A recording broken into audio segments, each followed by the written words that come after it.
All right, everybody. As soon as you see this, just let me know. I am here, and I'm still getting things ready to. I'm here basically to answer all your questions. I'll try to do now. As far as like, some menu specific sort of things. I may not be able to answer those on specific settings. But I may be able to at least get close. If you want to do some comparisons to units, we can do that. We can do that live.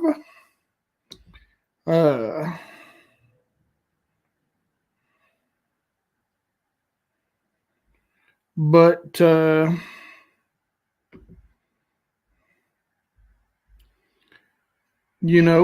we can actually look up, and I can actually give you my advice if you're thinking about buying one. We can look at the specs on it, and I can see what's going on. So first off, make sure that everybody can hear me. I just, I don't ever get to do lives. My schedule's so weird where I work the swing shifts, and I just wanted to do a one-on-one. We don't even have to talk about electronics. You don't have to have questions just about electronics.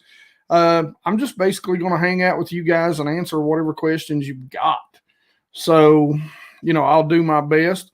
What's going on, Michael? What's going on, 570? Awesome, James. Thank you very much. N5KDA. Mr. Black.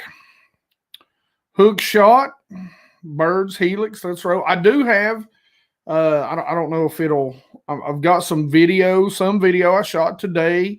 Be able to show you what some things look like.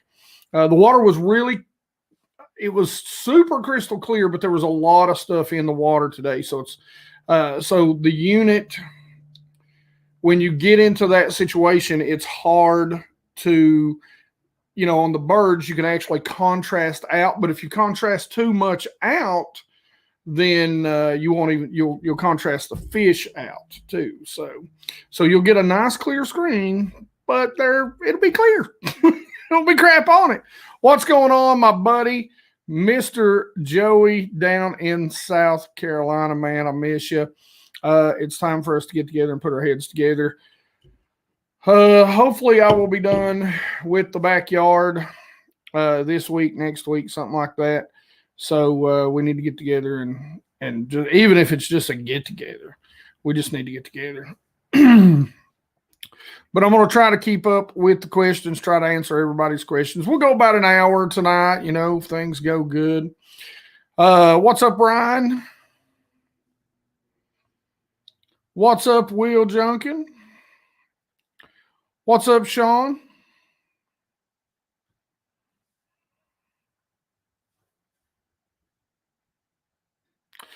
So our first question tonight comes from Sean. I'm having problems with my line spooling on spinning rods. So my first question is going to be what type of line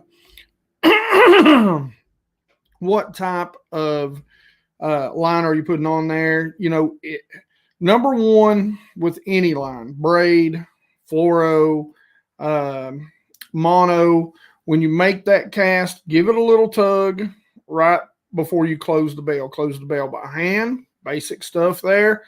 And then if you're putting on mono, make sure you keep some sort of line treatment. It helps. The KVD stuff, put it on the night before. Real spray works. That's good too. The other thing is use a leader. So if you're using fluoro, use a leader. Now I can't really show you right now. I was on the water today. All my stuff's in the boat. Well, not all of it, but I'd have to get up and leave. So the biggest thing is make sure that as the line comes off, the reel is going the same exact way. Okay, so that's a big deal. The best way to keep from doing it really is braid. So like 10, 12 pound braid, and then put you a leader, whatever you feel most comfortable with. I'm at least a 15-foot leader guy on a spinning reel. That's the best way to keep from line twist getting in the way. Good old spinning reels.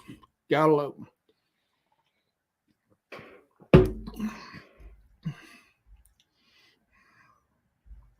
them. Yeah, you get to see one. Suffix fluoro, yeah. That's the biggest thing. Link the two together. Like fluoro, or Joseph, are you asking fluoro? I use a uni or a blood knot. I've got more into the blood knot, and I'll tell you why. When you use a uni to uni, your tag ends are outside. When you use a blood, let's see if I can do this. Your tag ends are inside the knot. Now, a lot of people are going to like the FG knot. You know, yeah, that just takes a lot to do. If I have to retie on the water, I'm just not doing it. What's going on, Backlash Pro? I'm one of those. I'm a Backlash Pro.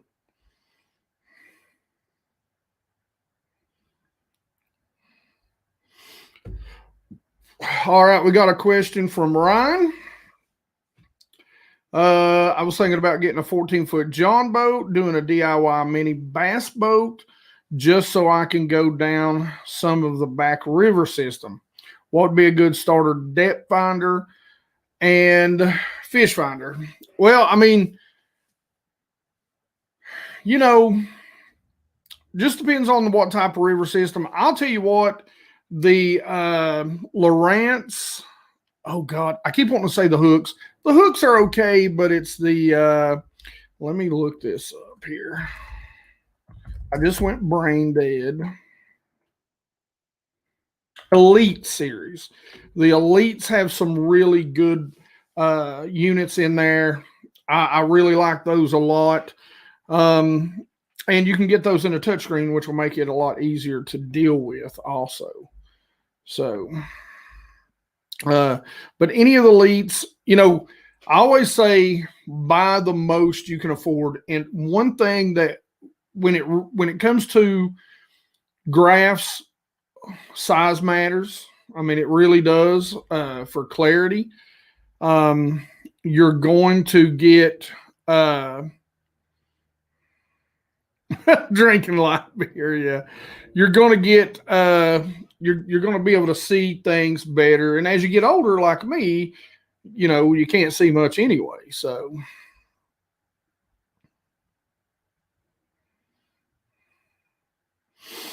Will 20 to 30 pound braid with fluoro on a spinning rod? I'd have to say no. I would go a little lower. Now on the other, I might go on a bait caster. Yeah, I've got a lot of stuff back there. A lot more. I'm always backwards. A lot more in the tackle boxes back there. Oh, can you link two Lowrance FS9s together? All right. Hold on, I'll tell you.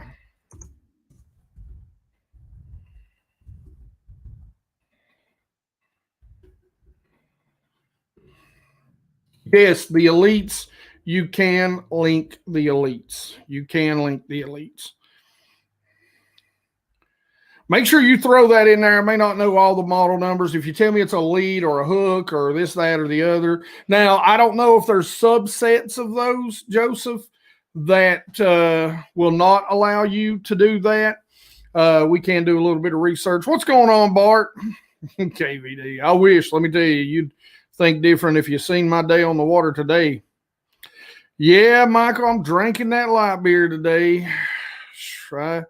You know, I needed to hydrate. It's more water than beer. So, you know, what's going on, TJ? Yeah, yeah, I haven't done a video on the blood knot. I need to do one. Yeah, the FG knot, Billy, it's just real. irritating.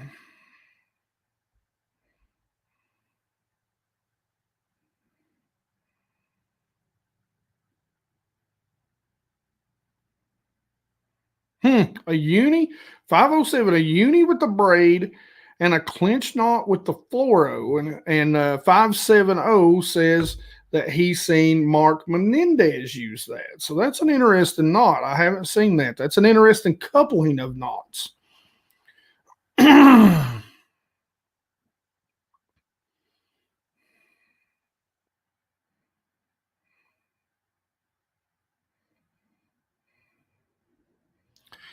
All right, so you're okay. First off, I'm going to say this.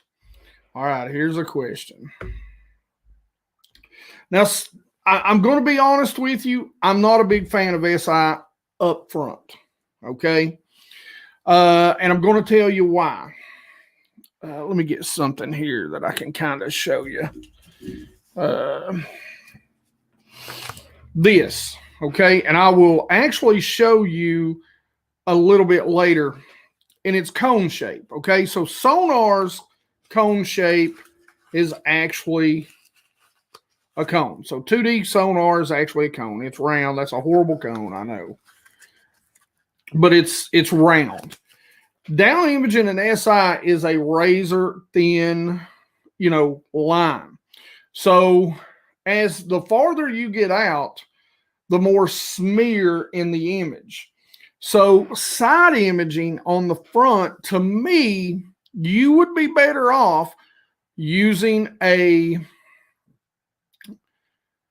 I'm not even a huge fan of DI. It works if you're moving quickly. You would be better off downgrading that unit, in my opinion, and getting you a Mega 360 to go up there. You're going to see things and much, much better on the front. Now, as far as standard transducer mounted to the trolling motor, or using an actual TM transducer,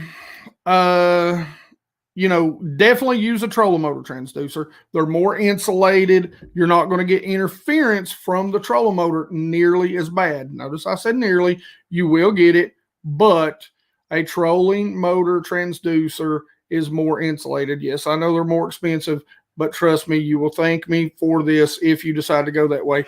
But I'm going to stress to you, don't put SI on your front. Don't do it. I mean, we're talking about a bass boat front where it's literally I will show you some images here in a minute.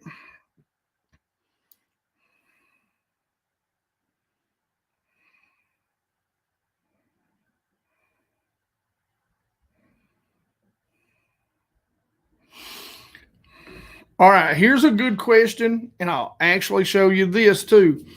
So here's my question, 3 to 4 foot down. My first question would be, how deep of an area are you in? What's the water temps? Especially if it's noisy around it. If it's a solid line, if it's not a problem with the unit, okay? First thing, if there's any sort of line like that, like a solid line, if it's noisy, and I'll show you this in a video here in just a second, if it's noisy, that can actually be, and 3 to 4 foot down, if it's a shallow, kind of not a lot of running water area, like let's say if it's 10 or 15 foot, depending on the heat and the water temperature, it can actually be a thermocline. So especially if it's noisy around it, especially if it's noisy below it, if you get a lot of clutter below it, it can be a thermocline. And so that'll actually tell you about how deep the fish will be, because they'll dip down in that, but they'll stay right in that area and just above.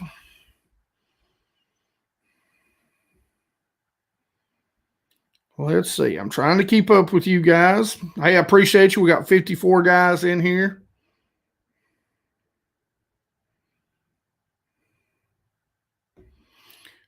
Oh, we moved. Here we go. All right. Sorry. if this question has already been asked, what do you prefer in shallow water with Livescope, forward or landscape view? I'm struggling with smaller fish looking bigger than they are. I like the forward, and again, you'll have to remind me. And you're gonna in smaller water, you're gonna have that issue because let's say on any screen, a fish that's in 50 foot of water, that mark's going to appear smaller, somewhat smaller. Most units size it. I know Humminbird says they do. But in shallower water, it's going to look much, much bigger. But I like to keep it in that forward view so that I can see my bait, so that I can see everything coming at me. I don't have one yet. I'm kind of waiting to see what the whole Humminbird thing is to see where I go with that. But that would be my recommendation, is just to remember, that you are in shallower water. And the more you see it, really, that's one of those things that just comes with time on the water and time using that, is, realizing that, 30 foot is different than 3 foot. And that's going to be, you'll get used to it and you'll adjust to it.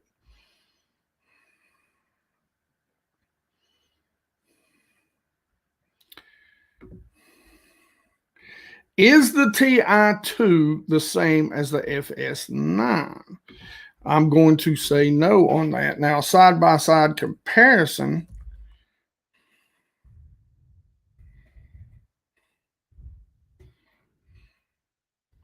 Let's see.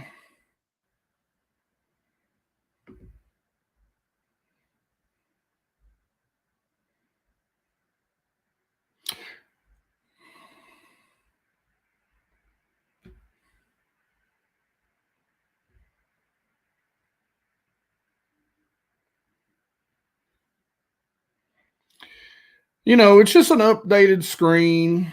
It don't look like there's a whole lot of difference. It's got the 3D module.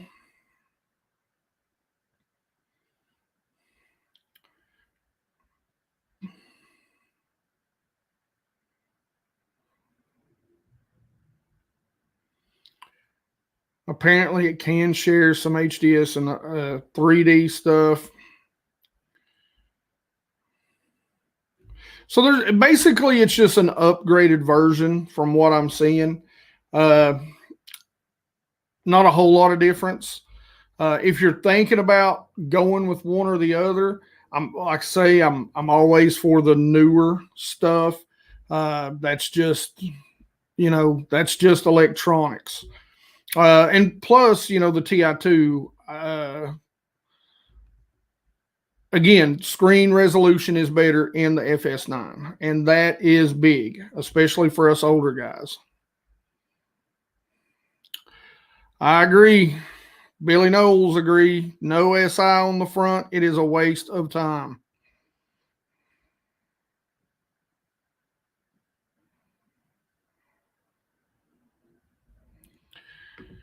I'm not sure on that. I literally just had that pulled up just a second ago. I think it uses their, I think the FS9 does use their Ethernet. I seen a picture on it just a second ago.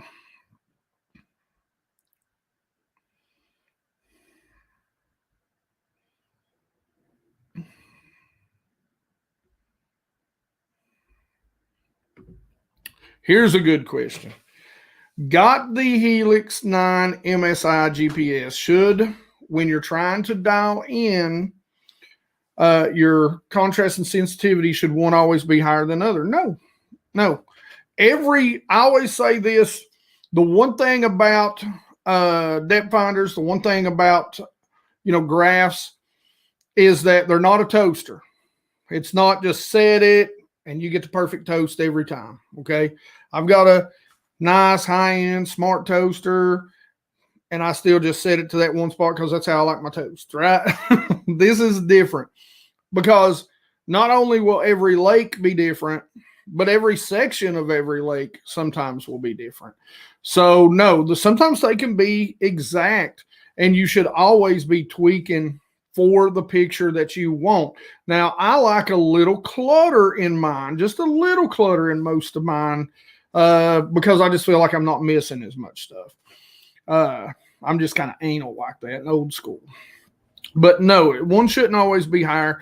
Contrast is really going to declutter your image in a hummingbird. Okay. Sensitivity is going to really just, strengthen that signal and make everything just really loud and bright, and, you'll overblow it. Where contrast will do the same thing, but it's going to clear a lot of that clutter up. But again, like I said earlier, you'll have to remember you run the risk of, eliminating some fish that might be just slightly, a distance outside the cone.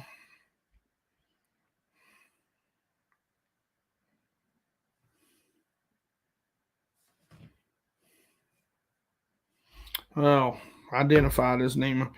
Well, sorry, Joseph. I'd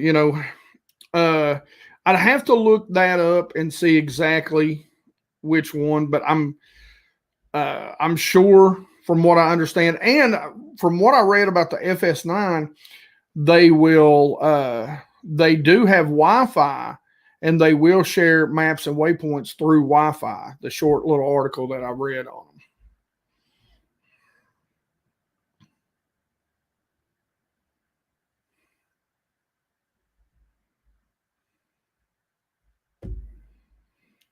That's pretty cool. I've not seen that, so that's pretty neat. Steve, refresh my memory. I know we were talking about this, but which one was it that gives you, or what's it giving you step by step? Which unit in particular? Oh, I seen another one.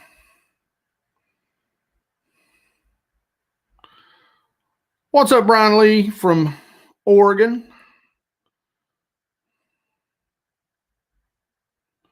How do you use electronics to identify schools of bass? I am going to show you some videos from today.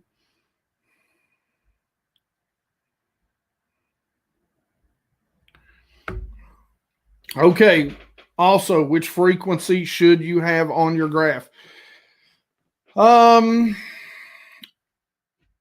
Man, that's one of the reasons why I'm not a big fan of Garmin. Okay. If I tell you anything, and like I said, I haven't read here lately unless they've changed this. But from my understanding, Garmin did away with 455. So you got 800 and you got Mega. They did that to get around patents. Okay. But Garmin, for me, I like 455 a whole lot. It's the strongest. You're going to get the best returns of fish when you're not around cover. Okay. When you're not around cover, because you're not going to get separation. So if there's fish on the bottom, you're not going to get separation between them and the bottom. 800 is going to be better. The Mega is going to be much better, but Mega doesn't have the water column penetration. So, if you're in deeper water, 40, 50, 60 feet, you're going to get a better return. But again, not without the separation.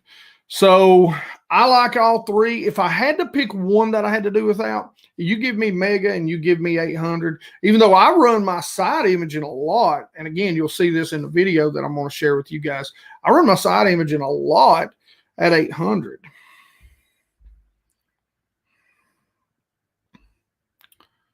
Let's see. Well, I'll show you a little bit. I'll show you a little bit on the distortion just from my unit on the back as I turn. So my side imaging, I'll show you a little bit of that in the video that I'm going to share with you here in just a few minutes.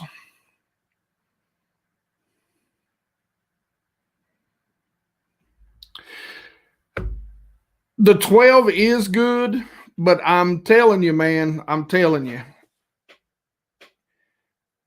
if I was going,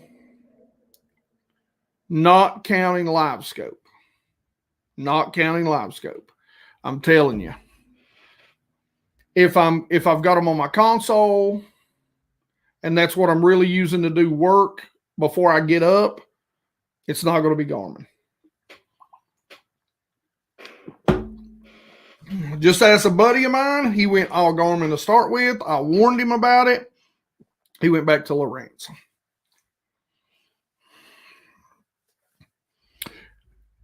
My buddy from work, you guys know him, Jeremy, says it does use Ethernet. Thank you for double checking that for me, Mr. Pinless. iOS. Oh, sorry. Stephen Bullard, I was just looking at you going like, what?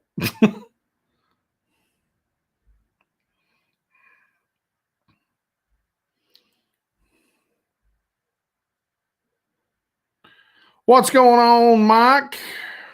Good afternoon to you too. Let's see, guys. I'm trying to get caught back up here. Whoa. Here's a good, interesting comment. I've got Humminbird's 998.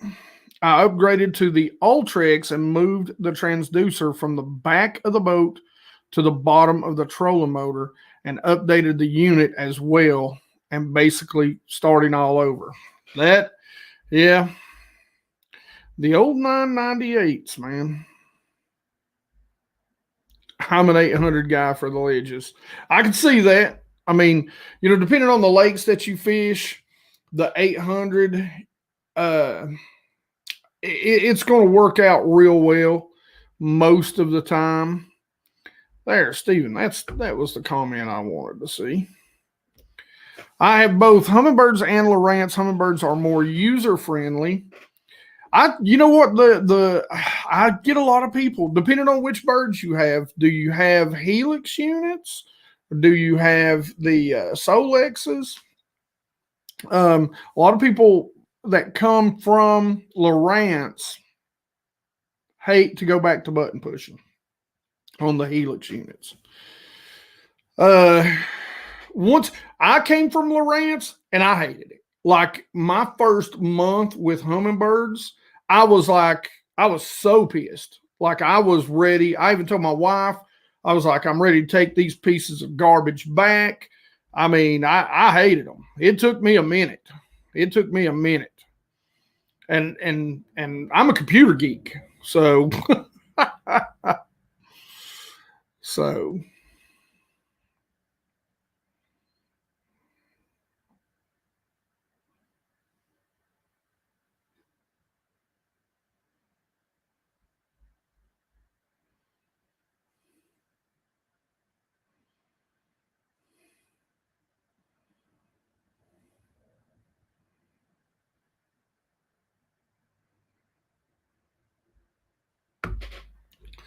okay. Do I keep my noise filter off? Yes. Off the break. So I do keep my noise filter off.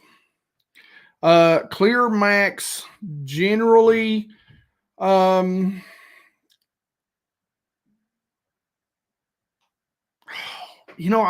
worked with both. A lot of times when I go Clear Max, I'm talking about Sonar. I like to have everything I can get and dial it back myself. So I'm going to go Max. Lastly, do you have a preferred frequency for shallow water lake? You've got a Helix 5. Now, they don't have Mega in Helix 5, I don't think, unless they've updated that. Helix 5, if I'm shallow water and not knowing how shallow is relative, I'm going to say, I mean, you can get away, with 20 foot or better easy with 800. Super shallow water, we're talking about super shallow to me is like 10 foot. or less. And 800 is going to be great in that. You're welcome.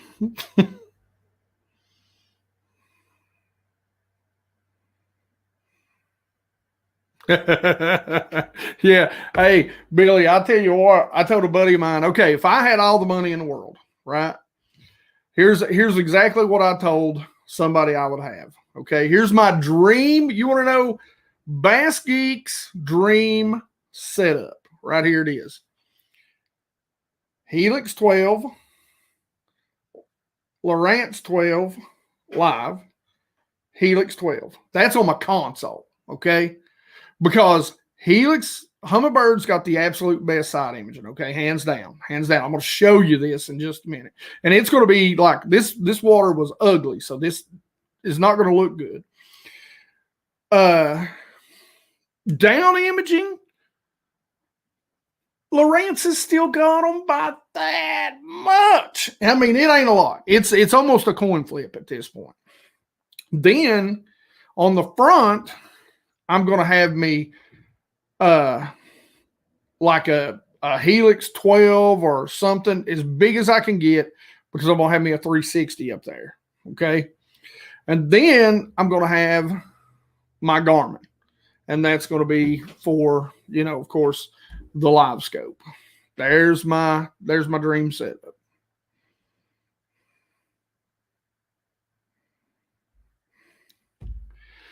Now, man, you know, as far as setting it up to get the best out of it, you know, that's every boat's different.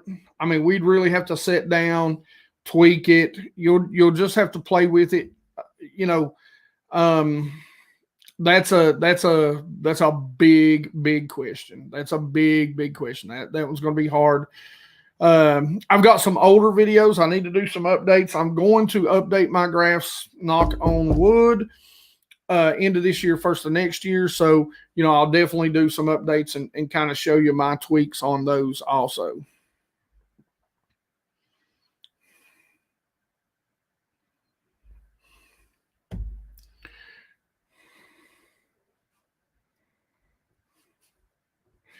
So on the trolling motor, you know, I kind of done told you. Now, I will tell you this. Because I fish deep, I've got to have a unit that's going to communicate with each other. It's going to share waypoints. It's just too hard not to have a unit to do that. So, you know, now, like I said, I've seen some of the Humminbird stuff. I'm not sure if I'm going to go that way or if I'm going to go with Garmin. I'm kind of waiting for that to see what it looks like. My buddy Joey, he's already got one ordered, so he's going to be my guinea pig. We're going to see what it looks like. Fingers crossed. Yeah, 4 to 25 foot. Now, if you get in that 20-25 area, I'll switch over, and I do. Again, it depends on the area that I'm in. I'll just go back and forth, and you can go back and forth. I'm not sure on the 5s. I believe there's a little check mark button on there, and you just go back and forth between. Check your user manual on that. I've got the 9s, but you can go back and forth between frequency, and then you got to go in and just make a little tweak to it. But you know, I do like that in that 20 to 25. I'll go to that 455. Now, if you're fishing brush pile and you want to know that there's fish in it, that's where you go into the separation. That's when we get into, you know, the Mega and the 800. You get better separation. Yep. Yeah, that's exactly what I just said. Lowrance DI is better. It's like every single unit right now between what I'll call the big 3, each one has a certain area that does a little better.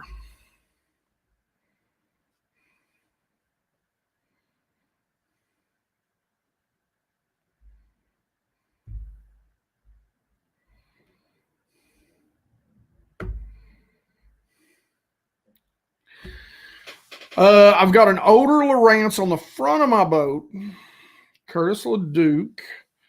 I was wanting to know if you'd recommend me getting a 360 or a Garmin Live.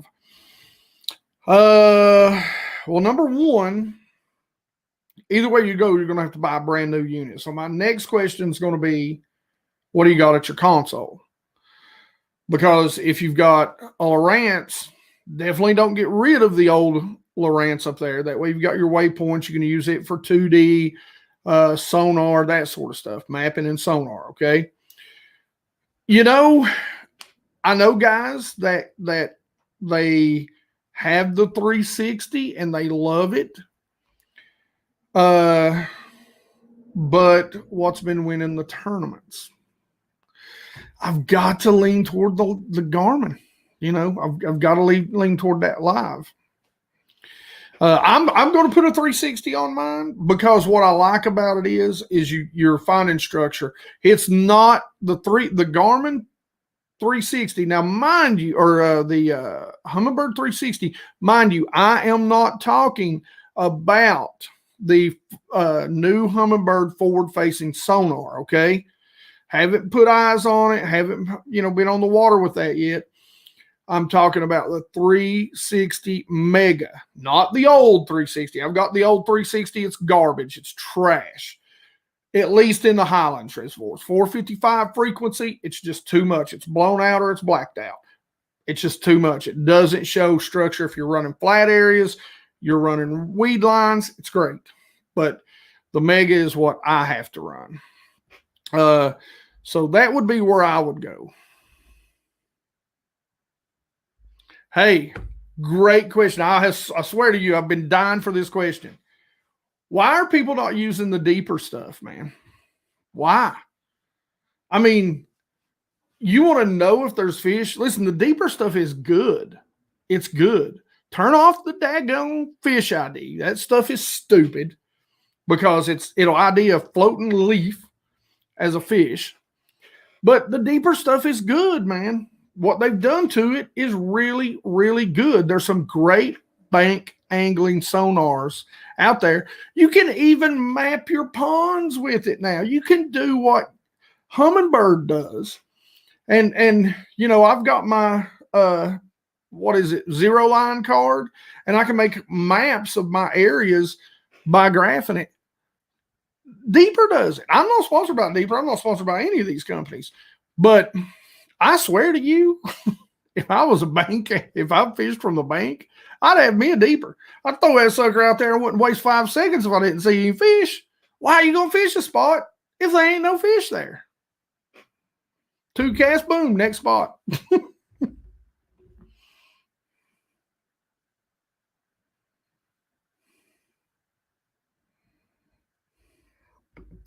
Yes, this is true. That's why I went through. Listen, guys, do your own wiring on your boat. Wire straight to your batteries. Inline fuses. Make sure you read your manuals. And a good heavy gauge. Do it right. Me and my buddy Jeremy did mine. I've got some of the wire in there. I don't remember. Hold on one second. Let me see if I can find it. I'm old. Don't make fun of my walk. I ain't gonna be able to find it, guys.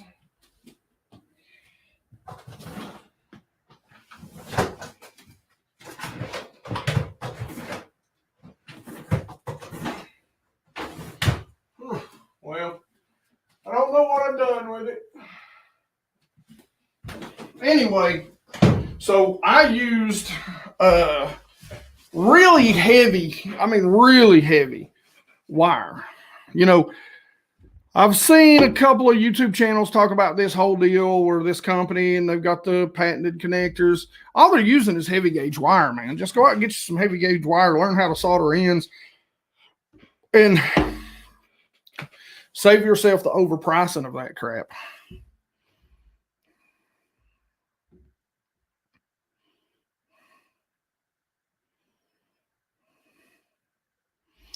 Woo! Okay. Now, man, you want me to go through a whole day? I'll go through what I go through on Top Secret Lake P. Every lake is different, okay? Every lake is different. I hadn't been out on the water. The very first thing that I do on Top Secret Lake P, so when I get to the boat ramp, I look to see if there are bluegill up shallow around the dock. If they are, most of the time that tells me that what I want to do, and that's fish for deeper bass, probably ain't going to get to do. There might be some out there just moving, but you know, the God's honest truth is most time there's not. So the first thing I do is pay attention to my surroundings. I'm looking at water clarity. I'm looking at, you know, I've already figured out what the weather's going to be 2-3 days before, 2-3 days after, what's coming. And then I'm looking at, you know, the natural forage to see what they're doing. From there, I'm going to go graph because I really wanted to fish deep. So what am I going to do? I'm going to do like my buddy Tackle Junkie. Shout out to my boy Tackle Junkie and Debo. If you guys haven't seen those guys, make sure you go check them out. I'm sure you have already. But I'm going to try and force what I want to do, which, you know, is why I'm not a pro because, you know, I should have just went ahead and picked up something, which I did this morning. I did pick up a frog, a popping frog, and went and fished some shallow laydowns. Nothing was coming up around that, even areas where there were frogs croaking. So, but couldn't get anything. Did get a couple bites on a buzz bait. So had heavy fog, which kept the sun out, you know, kept it darker a little bit longer, kept the fish up. But what I noticed as the day went on, and even on the graph, as I went by a few laydowns, a few blowdowns, I noticed that there were some fish setting in them or some fish setting around them, especially while it was foggy. So as the sun comes up, what's going to happen? They're going to suck right in. Now, when that happens, you know, it could be docks, it could be grass, it could be anything, that sort of cover. Generally, there's going to be some key structure. You're going to look for a convergence of things. And on Top Secret Lake P, most of the time what that convergence is it's going to be some sort of laydown that reaches out to that ledge, to that creek channel drop off. And those are going to be your key, or they're in channel swings. Those are going to be your key pieces of structure. And so what I'm going to do is I'm going to stay back, and I like to throw big baits. So I'm going to throw a big worm. And then I'm going to downsize because that lake was easily 10 to 15 feet clear in some places today. And so one thing that I'm always trying to think about, because I love to throw big baits, but in clear water, how many big baits do they see? How many big worms do they see? Everybody's dink-a-linking a little tiny worm around going, I want to throw this on this little tater beater. And I'm going to throw this little tiny worm on this little tiny line in this lay down, and I'm going to break a big fish off, and he's probably going to die. So I'm going to go ahead and throw a big worm until I have to throw little worms. I'm going to use things to try and call those fish up out of those trees once I realize that that's what they're doing. And that was definitely what they were doing. I seen a couple of really big ones that I was flipping to today and just scared them off. So, you know, whatever. But, you know, that's kind of how it was. So that's kind of how I break things down. You know, you just got to pay attention to your surroundings and what's going on.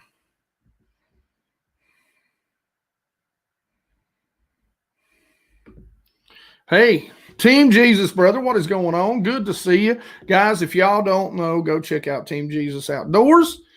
The man is up on a Lake St. Clair that I'd love to go fish for some big old bass. And he also fishes for my favorite eating fish, walleyes. Yes, those wally eyes are delicious. So one of these days I'm going to make it up there and he's going to stuff my fat belly with the walleye eyes. All right, let's go. Let's see if I can get caught up.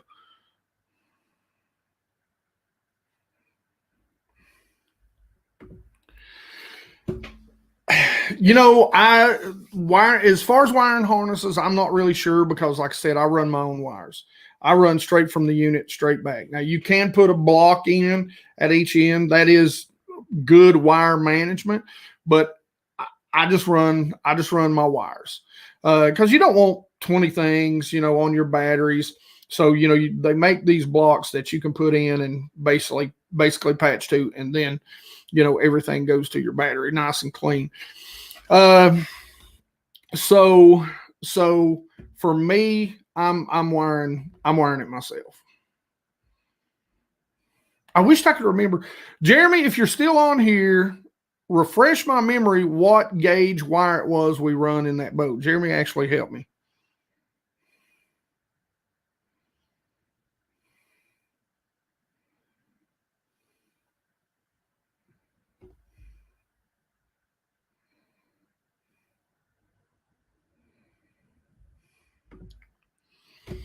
All right. C-map. I don't know. You lost me a little bit there. One big GA wire for offshore fishing. Can't seem to identify schools of fish. To the sides, I stay in 60 to 100 feet. Side, left, right. 700 RPM.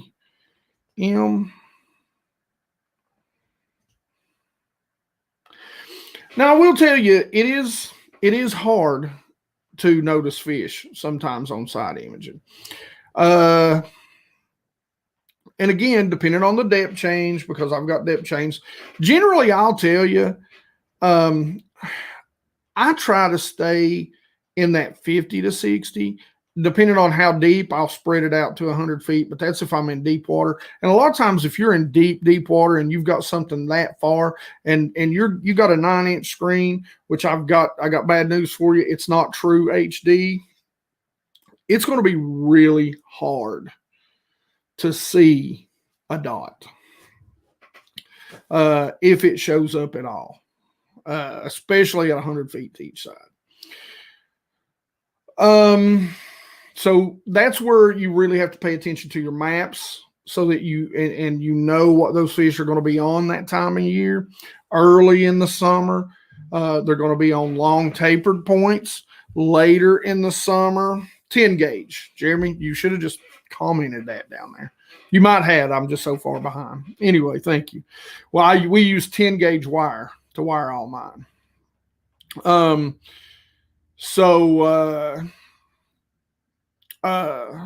But again, I will show you some. I'm trying to get caught up here a little bit.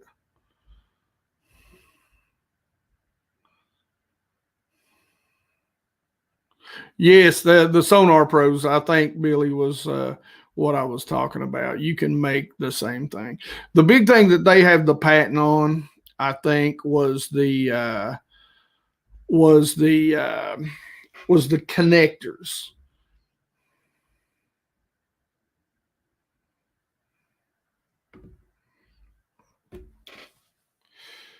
All right, Joseph, would you suspect that a transducer on a trolling motor would be of a generic type and only have sonar and DI?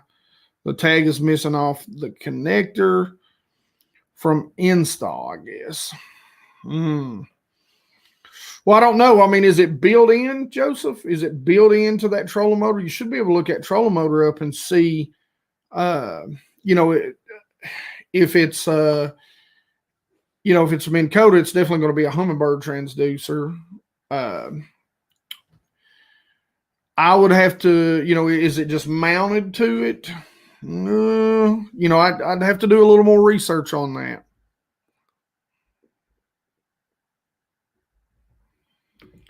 That's cool. Nature Taco. There are websites that calculate gauge too big or too small, and how the effects of data. I love my 10 gauge. I think that's a great size for what I'm doing. It seems to have sped everything up. What's going on, Leather Stalking Angler? Minn Kota Ultrex. It is probably, if it's built in and it's an Ultrex. Did you tell me you had Lowrance earlier? If it is, it's probably a some sort of Humminbird. And if you look it up, if it's built in, if you look that model number up of that particular unit, it should tell you which one you have. Now, Ron, when you say I'm thinking about getting the Bird 360, are you talking about the Mega 360, the round thing that attaches? I love it. If you can get it, get it. Are you talking about the Live that they're coming out with, the forward-facing sonar, which is like the Lowrance Live and the Garmin? When they finally get those out there, I would get that too. I plan on getting both. So, Shoeless Ray, my brother from another mother. Guys, this guy has moved down to the Gulf Coast. I hate him for it. He used to be a bass angler. Now, he's just a saltwater guy. So if you love good saltwater content, make sure you go check out my boy Shoeless Ray. Hey, by the way, one of these days you need to give me a call. I know I'm busy as HE double hockey stick, but you know, it is what it is. Yeah, I thought I was done with electronics switching to saltwater. You funny guy.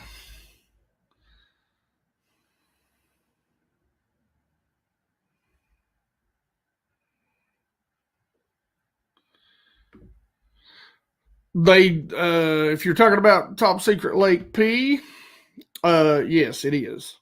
But man, they don't like hard baits. It's so clear, dude, and it's open. There's not a lot of cover for them, and so they get so deep, and they're just so picky. It's why I throw a lot of translucent soft plastic swim baits. What is up, North Fork Fishing 12? You're always late, but you know I love you. Guys, you want a dude that can paint the F right out of some baits? Go check my boy out on Instagram and YouTube. He's got a YouTube channel. Sometimes.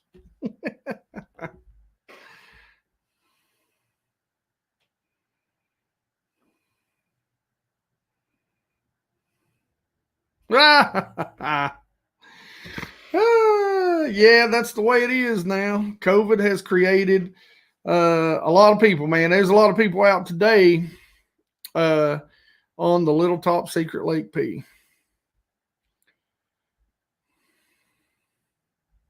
10 gauge. I guess you did put that on there, didn't you?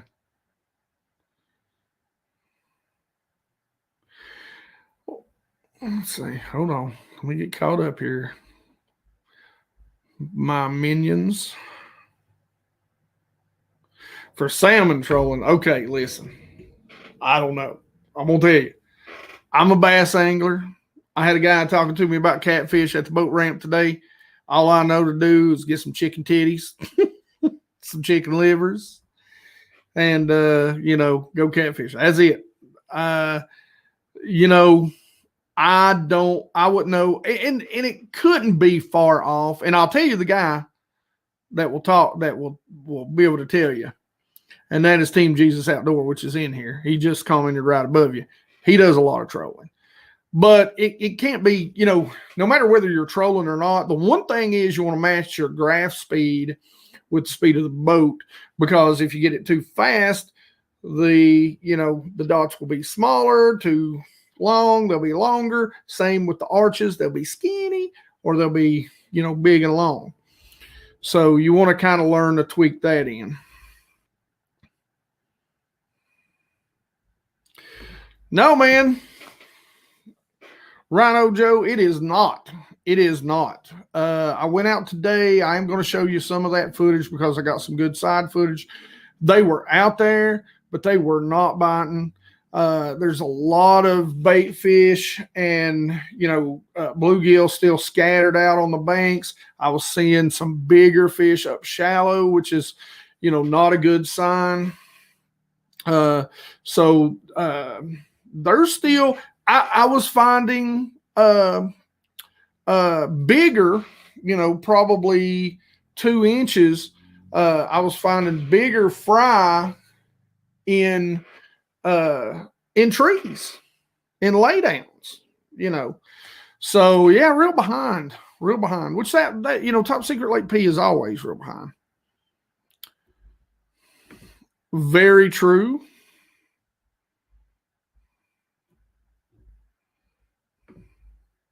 What's up, Gene? All right, fishing a river, TN, the sloughs I know different skews run different depths. Should I choose a deeper?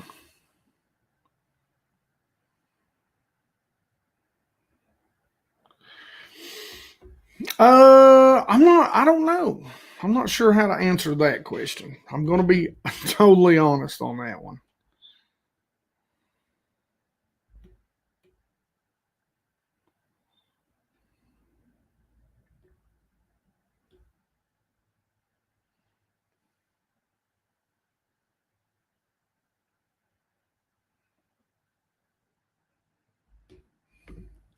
That is very true.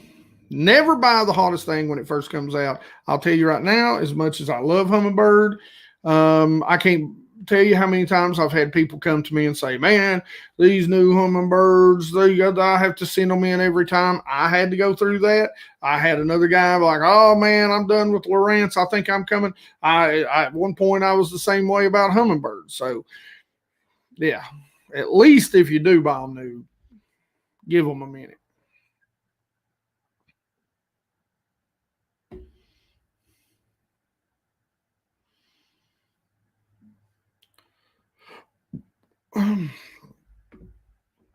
Now, every boat's different. The biggest thing is you want to make sure that you're staying away from that, trolling motor as much as you can, but you want to get it as close as you can. So as close to the front as you can.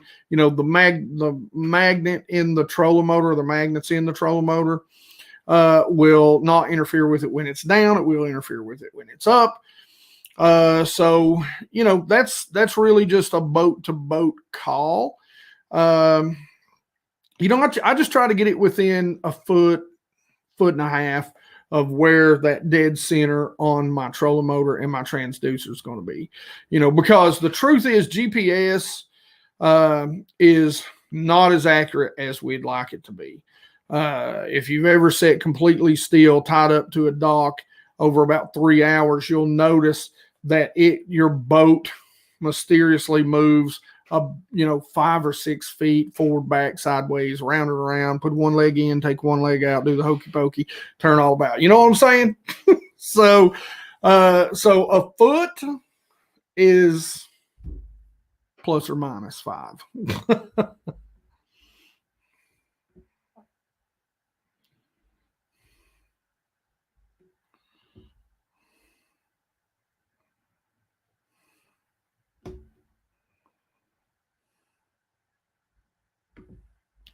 I have fished in North Carolina, but I've not fished those 2 lakes.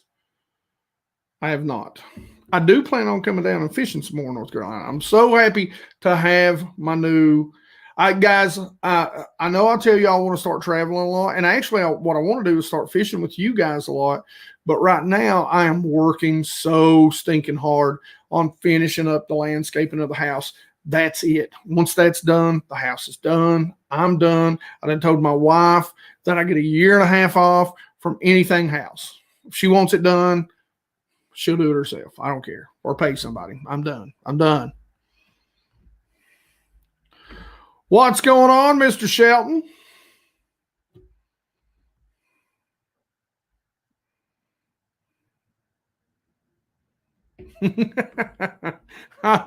I'm the same way, Rhino.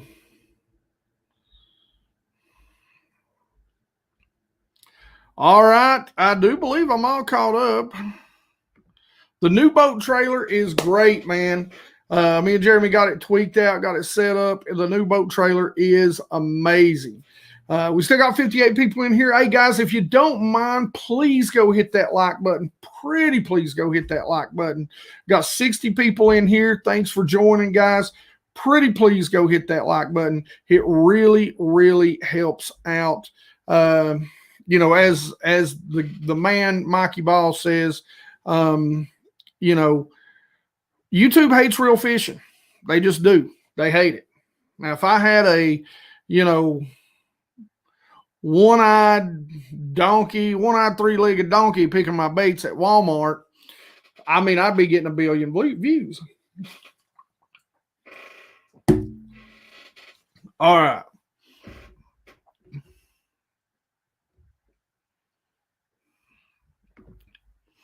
Exactly. That's great right there. Civilian GPS is 2.5 to 10 meters.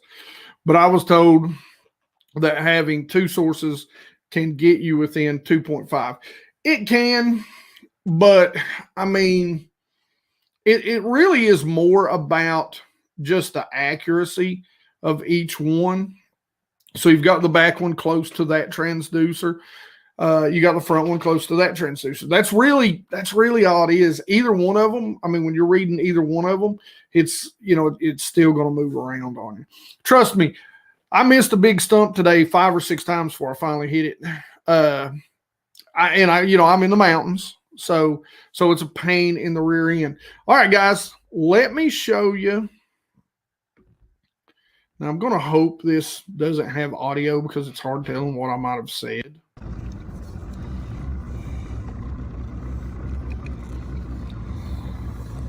But I'm going to show you a little bit, so guys, you'll see. Now I'm filming this off my phone. You got to stacked up on, as you can tell. You see all my waypoints. Got a hard bottom over there. That's why I'm going to mute that because I have no clue what I'm talking about right there. Now that's a big point that comes out River Creek channel right there. You can actually see. I'm going to pause this right here. You can actually see the ledge right there. So we're in about 28 foot of water coming back up. That's actually the creek channel right there where my finger is. And so the ledge is actually, you can see it kind of drop down off that point and flatten out. Like right around you, it almost runs with that 30 line right there. So you can actually see that over here. In the other screen, you actually see where it gets dark and turns around right there. The creek channel. I wish you could see my mouse. I wish you could see my pointer. Too shallow. There, that's a great shot. If you see the indention on the side imaging right there, that's actually me going across the creek channel right there. So that's actually the creek channel running actually completely horizontally under the boat. So from one side of the boat to the other. I think this is the one I want to show you. Now I'm coming back up on the top of this point right here. So we're 20.4, 19. Going to get real shallow. You're going to see some grass up here. Now that's not fish. It could be some small bait fish, but like I said, it was really cluttered. You can really see the clutter over there. You can really see the creek channel great on side imaging on the right-hand screen now.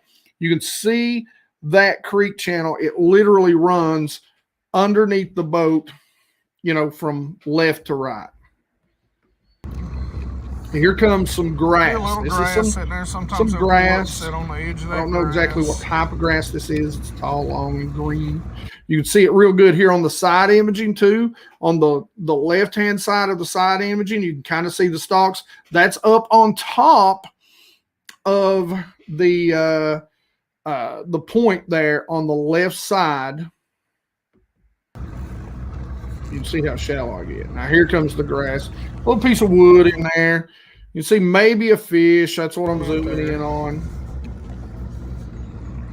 Now I'm going to turn off on this ledge. I know this spot real well. I know where they sit all the time. Got some more grass as we come down. They normally sit on the back side of this. Right there is what bass look like. Okay. So there's what bass look like on side imaging. Okay. There's what they look like on down imaging. All of those are dots. Every single one of them. I just have to, just because I have to. No, it does not have girth. It's actually a very skinny lake. And I did take a drink.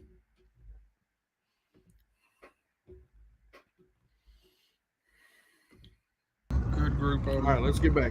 Well, that's a good group of fish right there. There's, one thing that I always tell you, just counting these dots, there's probably 1, 2, 3, 4, 5, 6, 7, 8, 9, 10, 11, 12. 13, 14, 15, 16, 17, 18, 19, 20, 21, 22, 23, 24, 25, 26, 27, 28, 29, 30, 31, 32. So there's at least 32 fish in that group right there that I can count. Which means if you're seeing 32, there's probably 52. Good group. That's a bunch. They're tight. You'll see them right there. That's just what's over the boat. Here we come again to your ledge. So now we're out here in the creek channel. That's why we're at 34.8. We're in the creek channel. You can actually see the hard lip of the ledge. It's brighter. You see that real bright spot on the down imaging on the left-hand screen. Real bright spot. That's where the dirt and the silt kind of get washed away right there. Look at that bunch chasing that. Now, there's shad. And you can see some big shad, and there's some bass around that shad chasing them. Anytime you see not a perfect ball shad, you'll notice that's actually elongated. You'll bet something is spooking those shad. Shad right there. There's your creek channel. There's your ledge. Now, you'll see here, that's actually a little piece of standing timber on the other side there of right near the 30 on the line. And I do keep my lines. It tells me how far away things are to the left and right, and tells me how deep they are too. But right by the 30 on that ledge, there's, you know, some sort of piece of old standing tree or something down there. See a hard edge. Got a little piece of brush. Now, we were talking earlier about a thermocline, and a lot of times somebody had asked about a line running across. A lot of this clutter down here, and you'll see it clears up as it gets higher. That's the beginning of the lake kind of separating, is what's happening right here. Sticking up on the side. It hasn't formed a true thermocline yet. Right there. There's some more bass. You got maybe 5 there, a few little dots. There. Some shad. You can just barely see some shad there on the left-hand side, and maybe another little dot way down in the creek channel.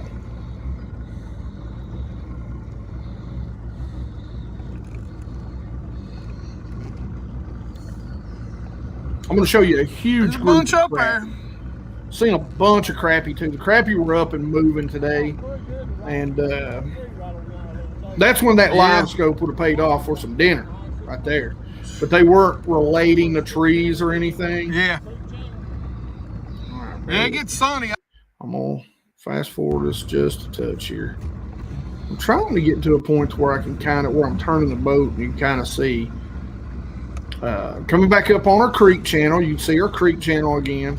And that right there is a great sign. You see that kind of X right there? A lot of times you'll get a V. What that is it's silted in at the bottom. That is a return from the old creek channel from years and years and years. The creek channel down there, you'll get that kind of X, that V return. And that is a telltale sign of an old creek or river channel. There's some, a few more bass, chasing some shad, some suspenders. Coming back up. We're going to go, we're getting a little close to the channel swing right here is what we're doing. What's going on, John White? I see you down there. Maybe. Let's see. See some of it over there? There's your shad. You can see them on the left side on the down imaging. That's just some more shad down there. Just kind of in a vertical line.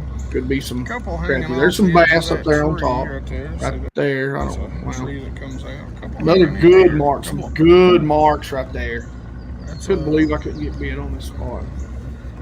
That's some brush down underneath, some laydowns. Now, here is a great example. Everybody says, look for the shadows. You see any shadows on them fish? They're on the bottom, bro. They're on the bottom. You ain't seeing those shadows. They are on the bottom. Belly's on the bottom. That is fish on the side imaging. Now, here's what I love. You can see that they are right down that 37. They're probably about 20 to 40 foot out to the left-hand side of the boat. But look at that. That's a good bunch of fish right there. I can count 1, 2, 3, 4, 5, 6, 7, 8, 9, 10, 11, 12, 13, 14, 15, 16, 17, 18, at least 19 bass right there. Right down in the creek channel. If you see the creek channel, now you'll see we went right over top a ball of shad there on the left. Look where the little boat icon is, and you'll see it's kind of brighter on one side. Just nice little ball shad. Wonder what those bass were doing. That, my friends, is what they look like on sighting. I'm not using mega. A good size fish. Now that's actually incorrect. 455 is actually a high, well, number-wise, it's lower, but it's actually a stronger frequency. I'll explain that in a minute.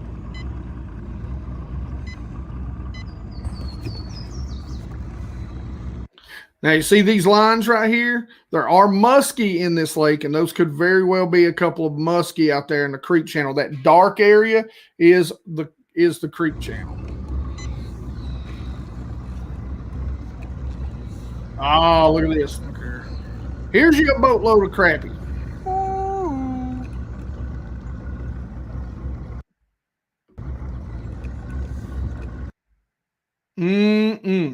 Look at them dogs. There's some slabs in that bunch.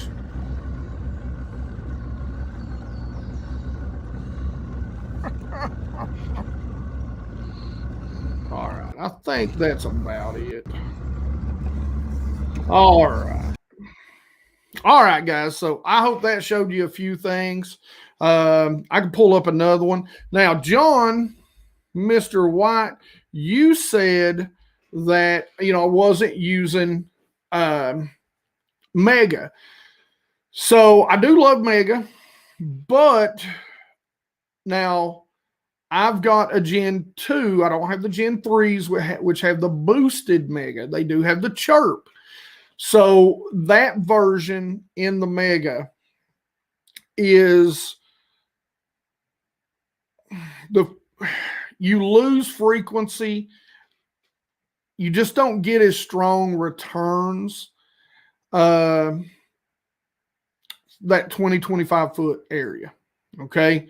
So since everything is so up and down, you got to remember, and I don't remember what it is. I looked this up at one point in time, but the 455 is going to penetrate the deepest. It's something like, a few hundred feet.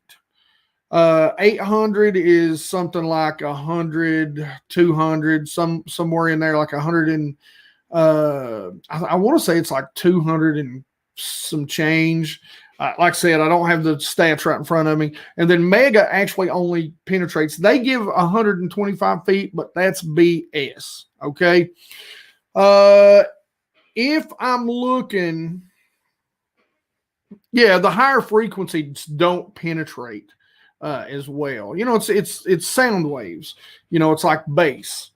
That's why you only need one bass speaker. One bass speaker, it's low, it'll penetrate the walls. You can hear it from so far away. Somebody drives down your neighborhood and they're thumping the bass. You can hear it from what feels like miles, and it annoys you because I'm old and it annoys me. So, it's like, turn that down, you whippersnappers. But treble, it doesn't carry as far. It's a higher frequency. It's a higher pitch. So, it doesn't travel near as far. Let's see here. But that's why. And it also returns, stronger returns. So you actually see if the fish are just barely on the bottom or barely up. Now, it doesn't separate as well, but, it does give stronger fish returns. Now, like I said, if I'm in cover, if I'm in grass, that's when I'm using that 800. That's when I'm using that mega most of the time. Now, like I said, I haven't really got my hands on the mega for the boosted mega, which is supposed to be stronger. But, you know, that's kind of how I feel about it. So we got 66 people in here, guys. Throw the questions. Does it have to just be about electronics? We can talk fishing, summer fishing, deep fishing, shallow fishing in the summer. You know, any question you have, as my mom is texting me. Anyway, so, you know, any question you got. While I'm waiting on some more questions to come up, let's see.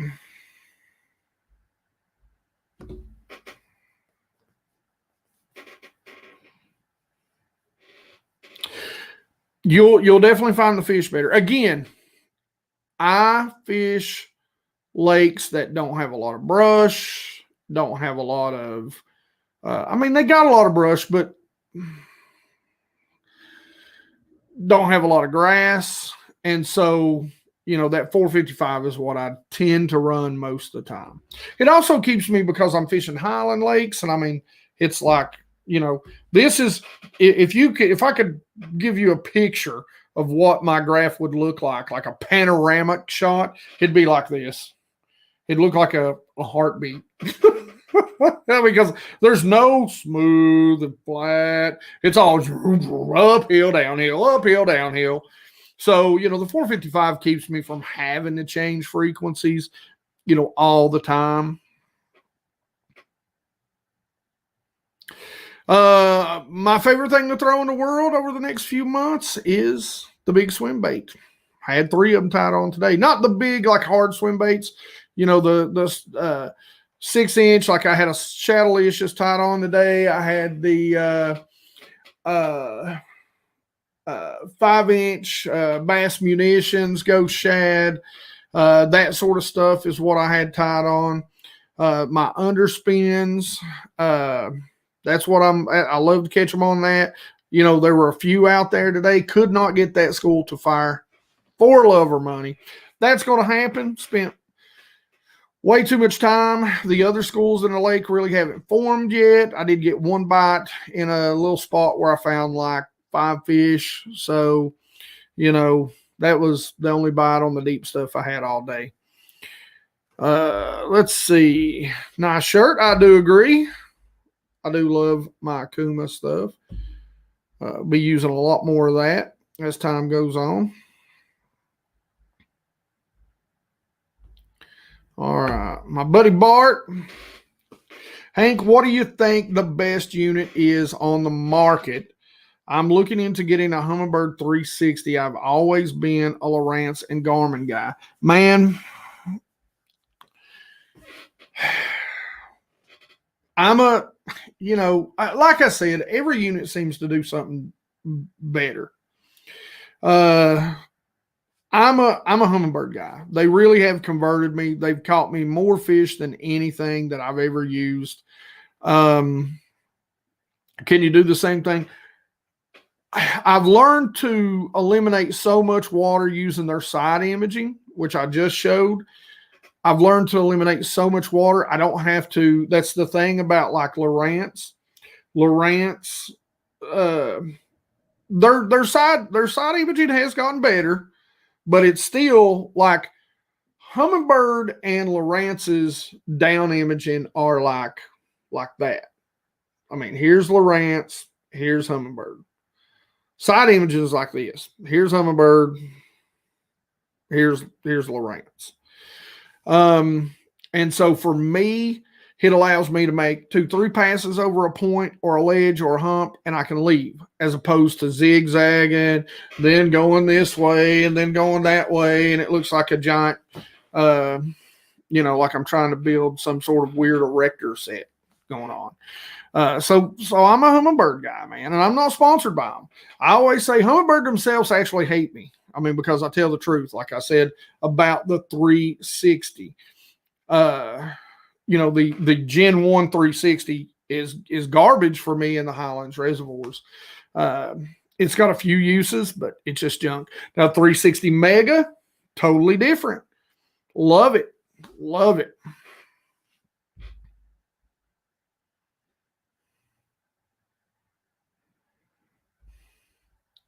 Dude, you don't know how bad I want to.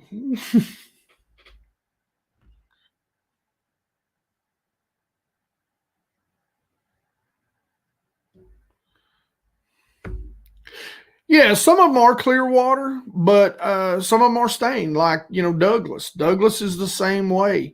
Douglas has got a little bit of clear water in it, but, Bart can tell you Douglas is pretty much a stained lake.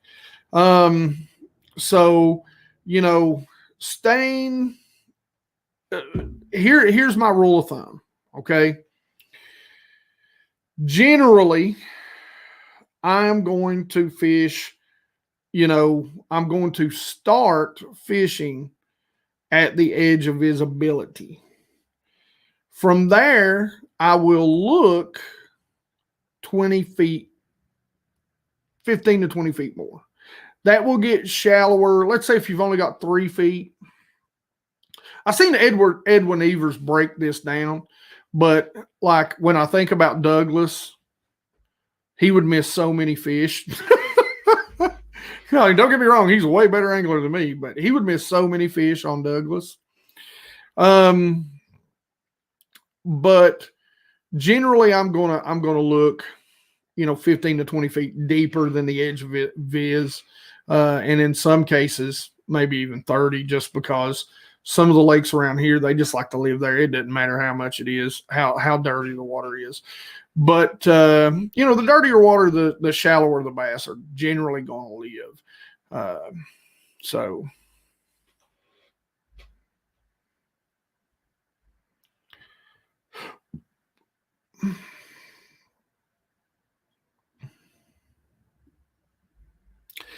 Yeah. And that's tough.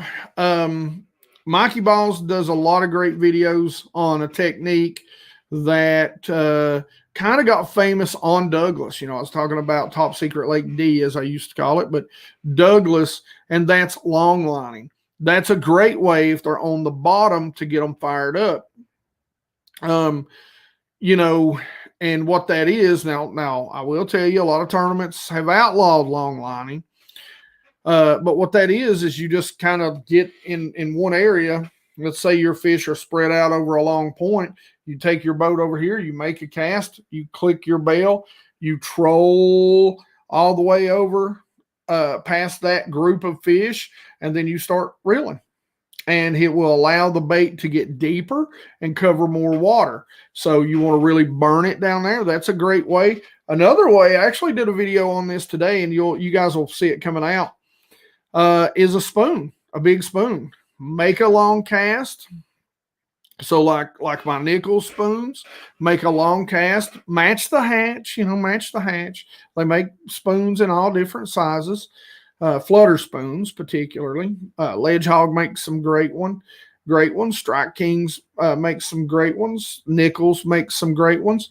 Throw it out there, let it sink to the bottom. If they're scattered in the water column, not only horizontally, but vertically, you can try the rip. What I like to do is throw it out there and give it about 4 or 5 quick winds, and then lean into it, give it a little bit of slack, let it flutter, let it fall, and then do that over and over and over again. Another great way to get them fired up. And then you can fire back in there with a swim bait and get them to fired up. It's all about reaction. Another way, I'm doing a video on this year, is the big, and Picasso makes some really big, I think they're called the shock blades. And I mean, they make them like 2 and 3 ounces. They're friggin' great.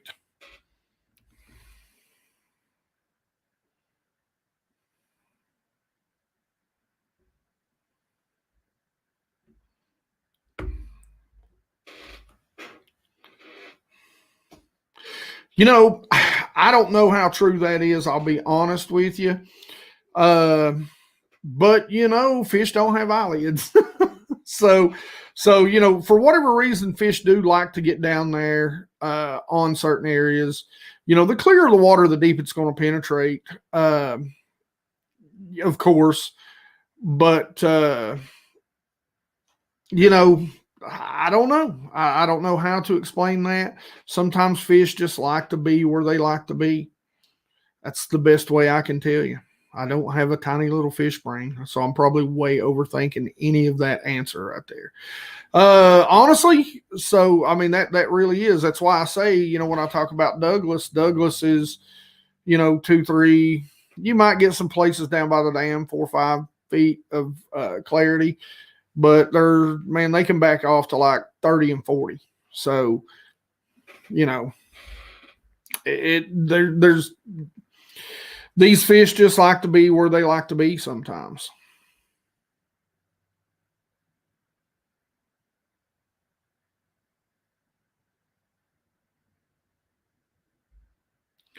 Now, I've got Mega DI. Yeah, I don't have DI Plus. That's what I was saying earlier. DI Plus, the boosted version, is what I was calling it a minute ago. I've got the Mega DI, and it doesn't penetrate as far. That is just science. I mean, you know, 1200 megahertz isn't going to penetrate as deep as an 800. It ain't going to penetrate as deep as a 400. That's just how it works. But whatever they've done to boost it, which they've used a wider range of frequencies, is what they've done in the chirp to boost that DI plus. And a lot of it is processing. So, you know, never trust a computer, coming from a computer guy.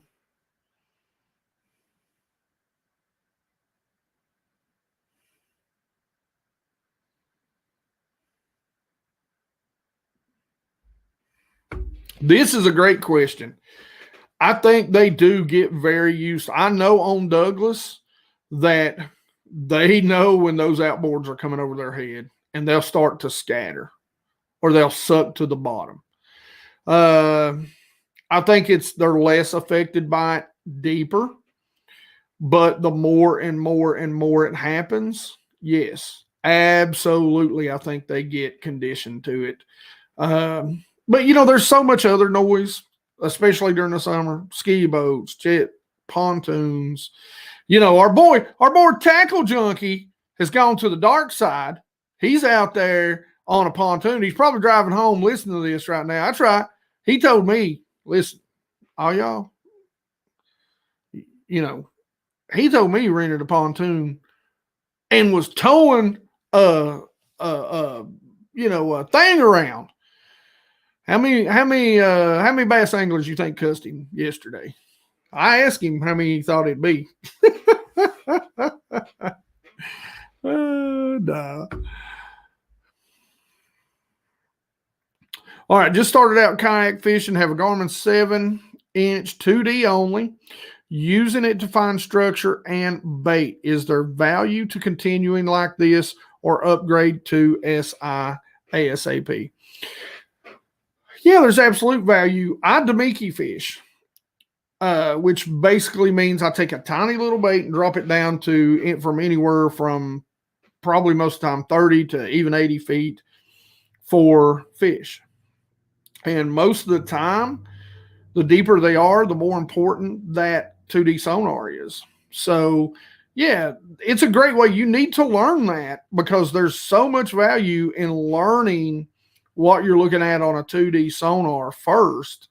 But all that being said, yeah, get SI as soon as you can afford it. You know, don't break yourself. You're going to find fish on it. But, yeah.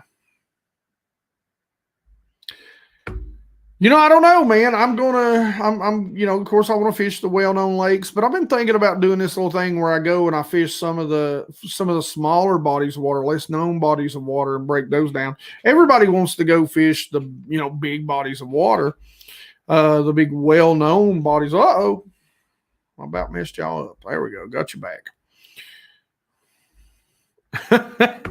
Debo does say fine wood, pitch the wood. He's right.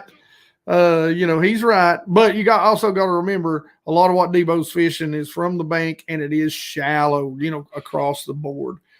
But you can never go wrong pitching the wood. My favorite lure is a soft swim bait. Oh, I just knocked the trash can over. You don't tell I won't. And, you know, it's probably something like, here, let me get something out here.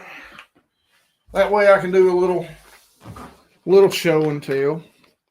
You know, the Shadowlicious, and you can see that's the ghost shad. They're very translucent. And then here's, you know, this is probably, well, it's not probably, this is one of my favorite. No, this bait has been used a lot. But I just like that body style in clear water. It's very clear. It's very tight. You know how we talk about crankbaits? I'm going to show you the difference in these two baits and something that I do a little differently with these two. So here you have this swim bait. Again, very translucent, but look at that tail. These are like bass tricks or Zoom swimmers or whatever else is out there, and they have a lot of body roll. Look how round that body is. Just like a crankbait. Look how flat. Look how flat that bait is. Look how round that bait is. It just looks like it's a fat, girthy, you know. Ooh, that's hot. But that's my favorite. That's kind of my go-to, that size. That's the Bass Munitions. That's my used box. I keep them because, you know, I don't know if my guy Richard's going to be doing it anymore.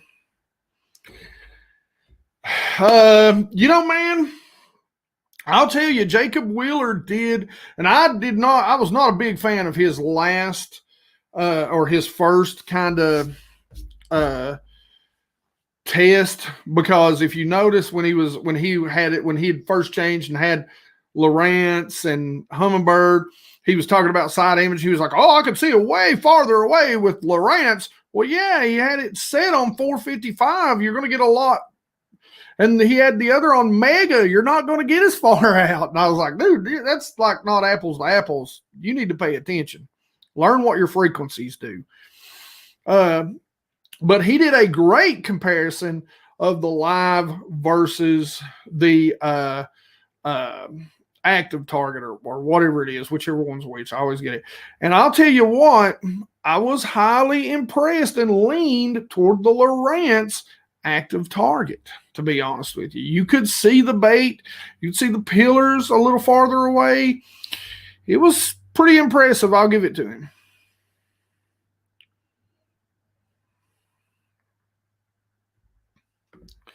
Favorite bait color on a jig.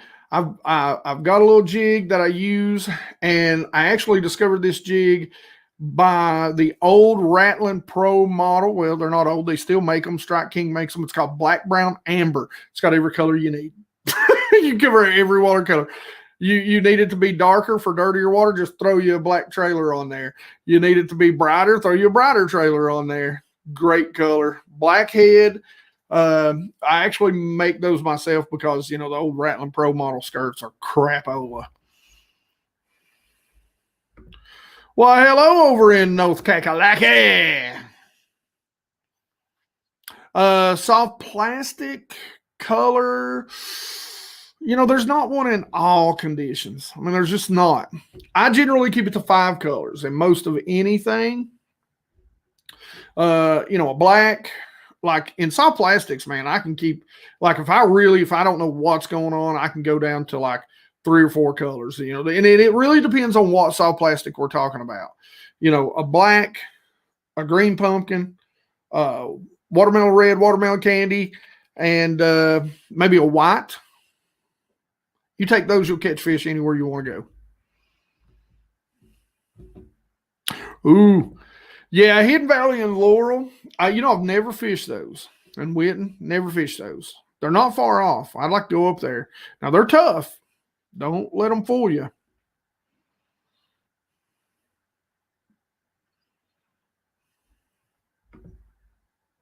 All right, Nathan. I've got a Lowrance 7 2D only that came with my used nitro. Feeling like I want to do a quantum leap and put a Humminbird 10-inch with a Mega 360 to add in finding structure for better. Hell no, it ain't overkill. Okay, let me ask you this though. Okay, now when we start talking about a Mega 360, I'm going to tell you, you're going to have 2 units. So, the 360 is sort of its own deal. So your most important unit is at the console. Okay, most important units at the console, but it doesn't have to be the biggest unit. The biggest unit, most of the time, I like to actually put up front. Again, I'm old. I've had 20/20 vision my whole life, but I'm starting to, when I start reading fine print, it's getting farther away now. So the eyes aren't getting better. They're getting worse. So the thing about it is really you're going to have to get 2 units. If you're going to put the 360, the Mega 360 on the front, you're going to have to get a second unit. I'm not a big fan of putting DI on the front, especially if you're getting 360. You can get away with a chirp sonar and use that for your map. Now I'm telling you, you get a 360, you got to think about how much area you're covering with those 360s. You're talking about a 360-degree ring. And a lot of times, you can set it, 40, 50, 60, 70, 80, 100, blah, blah, blah, blah feet. All the way around your boat. So remember, the more you see, the smaller things get. Okay. So, a 10 or a 12, and I'm saying a 12 if you're getting a 360, it's almost a minimum. And then you're not going to use when you're using that 360, you're not going to be able to use your down image and probably not your map either. It's going to make it very hard. That's the one thing about the 360s that suck.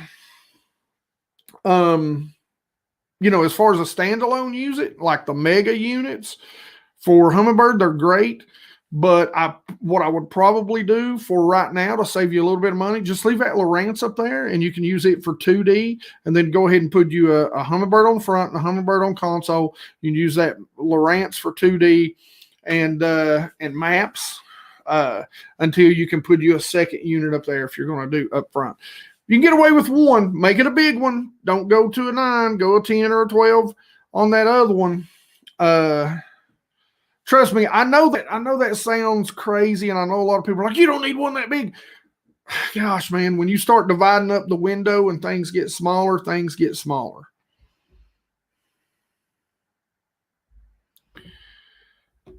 The biggest thing I can tell you is consistency. Consistency, consistency, consistency. Don't overdo it. Start small, once a week. Same bat time, whatever. If you're doing it every other week, do it every other week. If you want to grow, if you're just doing it to record your memories, then, whatever you want is fine. Just enjoy. Don't do it for money. Don't do it for sponsors. I'll tell you one thing. Don't expect sponsors. I could probably lose a bunch of sponsors right now just from saying how much work it is and how irritating it can be. And I don't have sponsors. I got partners. Really, nobody pays me to do a daggone thing. Nobody pays me to do nothing. I don't get a check from anybody. I appreciate the people I have. They save me money in buying gear a lot of times, and it's gear I would have bought anyway. They also allow me to talk about all kinds of other things. Don't get caught up in it. I'll be honest with you. Don't get caught up in it. It's more annoying than it is anything else. Leave me if you want to leave me. I don't give a damn. The cave is looking sick. I'm saving up trying to get everything done. And I will do, if you guys comment right now, if you guys do want to see, if you just think I'm showing off, I'm not showing off. Listen, guys, I've been poor all my life. I lived in a 360 square foot house, 350, 360, that my grandmother left to me before we tore it down and put this in. This is the nicest thing by a million years that I've ever lived in. You know, I'm a network guy. I do make good money. I mean, you know, I'm not complaining.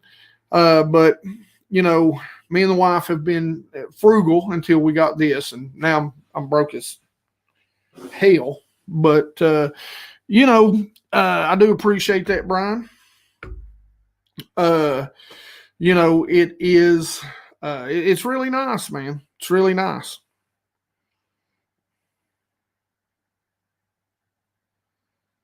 Oh, Solix or Helix. Listen, now Solix was having a lot of problems. Not going to lie to you. Solix was having a lot of problems early on. I haven't heard that they're having those problems. They should have had those worked out by now. Listen, bro, the Solixes they're nice. I mean, I love my Helix units, and I'm probably going to stick with Helix units because the Solixes are friggin' expensive. And then now what's that new one that they've come out with? I haven't even looked it up a whole lot and looked into it. I haven't heard a lot of people even talking about it. And I just realized, oh, that's funny. But you know, I haven't really looked into that new one yet, but the Solexes are sick, dude. They're sick. By the way, and that was Nathan asking me that. What's my thoughts on the spiral guide rod wrap versus a standard guide train? Man, I'll tell you, I know a lot of guys are going to argue this. I will say this, that topwater rod for topwater, it's probably a little too stiff, you know, for treble hooks, honestly, the one that I'm using right now. But I'm telling you, man, to be as stiff as a rod as it is, that thing launches. And I mean, I don't even think I've got anything other. So I don't remember what reel it is. I don't think it's a Lose MP. I think it's just an old LFS that I've had forever. So it launches, man. It launches. I totally understand why where it wraps down, why it would fight a fish better. I think I'd like just a touch softer, but I don't know. I don't know how that would work out. Oh man, gosh, I don't even know, dude. Give me a day or two to think on that one. By the way, guys, Brian here, you know, I do a podcast in conjunction with my boy called the Basscast Radio. Guys, go check it out, man. We talk to guys like John Cruz. I mean, we talk to big boy pros. You know, we did a great interview with the dude that has won 2 of the NPFLs. I believe that's how it is. Anyway, the new National Professional Fishing League. He's won 2. He won the first one. He won one a couple weeks back. And the dude is he's a rising star. He's a rising star. I'm telling you, good guy. Apex. You know, I've not tried the Apex rods. Not tried them. I've heard a lot of good things about them. Oh, Humminbird Apex. Okay. Have you heard anything about those, Dirk? I've not really done any research into those yet. I haven't heard really anybody talk about them. I don't know if they're supposed to be like a mid-grade or a better, being Apex over Solex. I don't know. What do you think? God, have we been on here almost 2 hours? Oh, Jesus. You guys get me talking about, you know, Sonar. Hayden Driver, what is up, brother? Hey, BassGeek, I started throwing big swim baits this last winter and had great success. Wait. If you're throwing them in the winter and you had great success, you're throwing single jointed. Tell me if I'm right. Tell me if I'm right. Single jointed swim baits. I was wondering how you utilize the big bait in the dog days of summer. Where I'm at, most time I don't. I'll just be the first to tell you. I don't. In clear water. Well, okay, I'm lying a little bit. I do use one, and it's the bull shad. Fast sink. I do like to throw it out there and just kind of slow roll it on the bottom. Clear water, they just get such a good look at it because, again, there's no structure. There's nothing to break it up. So it's hard to use. Generally, for me, in these Highlands reservoirs, it is exactly what you said. It is a mid-fall to late fall, early winter to late winter to spring baits. That's what those are for me most of the time. Let's see here. All right. So I'm going to do one more thing for you guys. Let's see. Let's do another video. I don't know which one. I don't know which one is good, bad, or ugly. I didn't.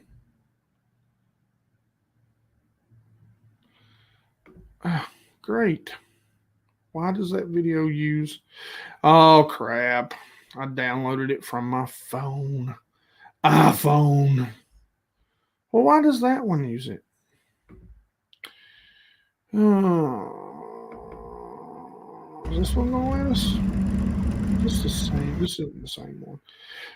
Again, guys, here's a great look. You know, we're 38 feet. Here's a great look at that V. You see that V on the left side? Great example of a ditch or a creek channel. Notice how deep it goes. You can see it run across the screen on the other side.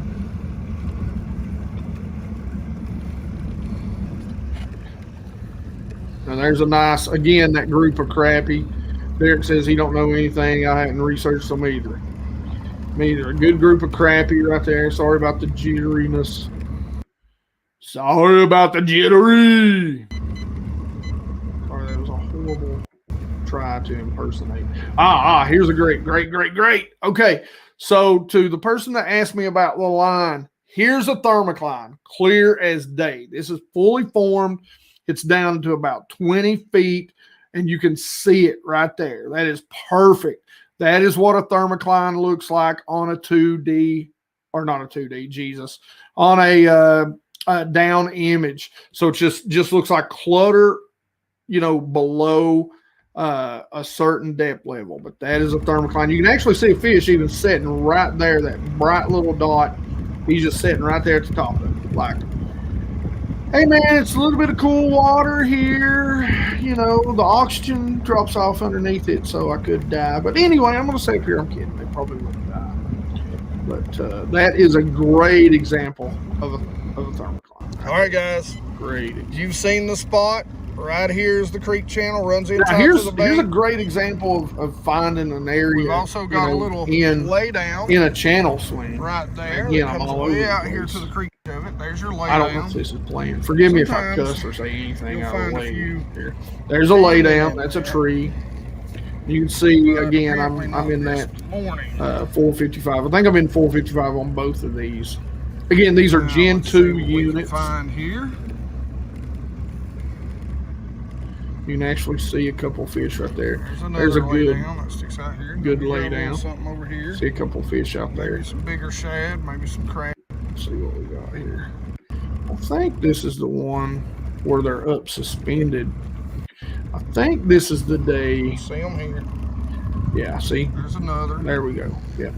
See, they just, now that right there, there's some of them. Okay, I'm going to show you something.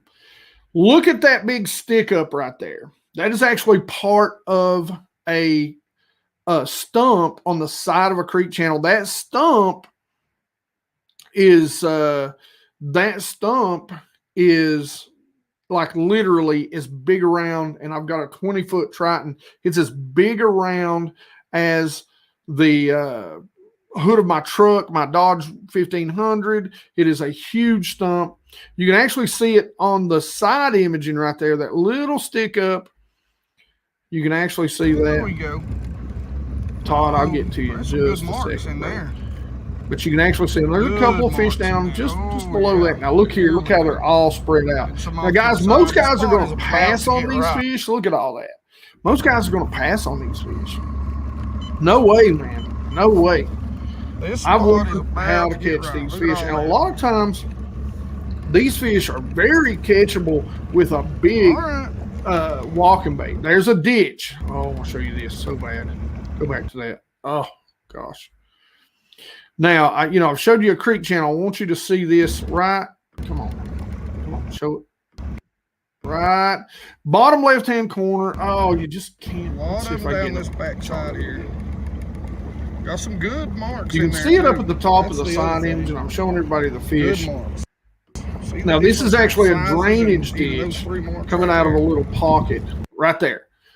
Look at the top left-hand corner. That is actually a drainage ditch. So not an active creek.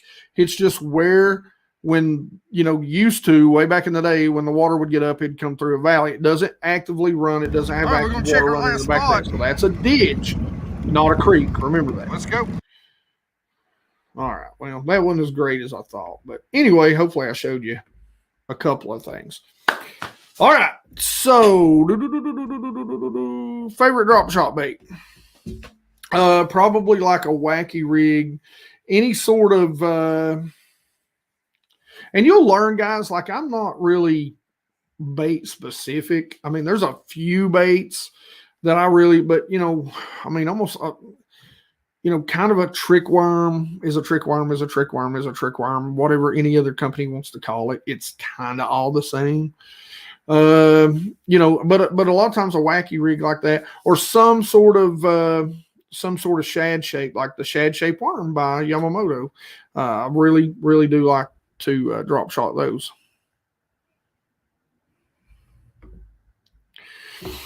When the fish tell me, a lot of times I'm going to start out with that jig, that football head jig. A lot of times I'm going to start there because I know my football jig is probably going to get the big bites, but sometimes they begin to see a lot of those. It's just like every other bait. They begin to see a lot of them. So those are always going to be a tandem combo. When do I start to throw it? This is going to be in the later. Now, on a lot of lakes right now, the bigger lakes, like on Top Secret Lake P, we're not to that point yet. But on a lot of lakes, August, July and August is we're to that point. We're to the point where we're throwing dragon baits and wobble heads, jigs, big shaky heads, magneto rigs, those types of baits, or baits that are going to get just hardcore reactions like spoons, and just, you got to really work them and rip them. And crankbaits.